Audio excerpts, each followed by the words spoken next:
пошла, или это всех дергали, как кажется, наверное, я могу сказать как невозможно. раз по поводу этого. Для меня сейчас две картинки просто. То, что я видела, я же не ходила на занятия. Вот на первом была, там, еще на втором, по-моему, и сейчас. Просто собаки вообще в поле отличаются. То, что было до этого, когда они бегали во все стороны друг на друга, и сейчас, когда выполняют команды, на самом деле, хочу вам спасибо огромное сказать.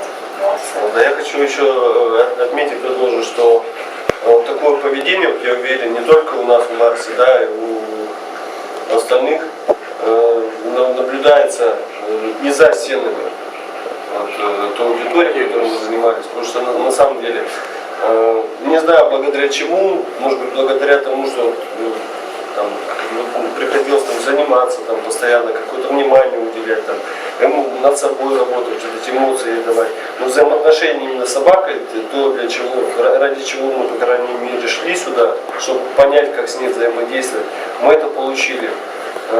Вы дали нам удочку, да, показали, как забрасывать ее, как ловить рыбу, и сказали, вот дальше сами тренируйтесь, ловите, глядите, подрастете и до спиннинга там доберетесь. Да. На курсе второй ступени мы вам еще рыбные места покажем. За что вам огромное спасибо. Я вот хотел бы отдельно благодарить преподавателей за то, что они вот, я позже это оценил, каждое занятие начиналось у нас, по крайней мере, сначала с мини-опроса, то, что делал и так далее, какие результаты. Я потом себя только поймал на мысли, что именно вот в эти моменты, пускай там 2 раза в неделю, я пытаюсь там буквально за 5-10 минут там, сделать какой-то экспресс-анализ, а на самом деле, что мы делали, что из этого у нас получается, что не получается. Потому что вот в этой всей суматохе как-то сесть, собраться с мыслями, как-то не просто автоматом пытаешься сделать одно, второе, третье.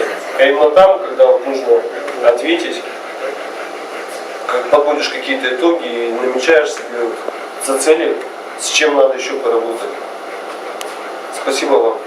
За доброжелательность, за добродушность. Спасибо. Спасибо.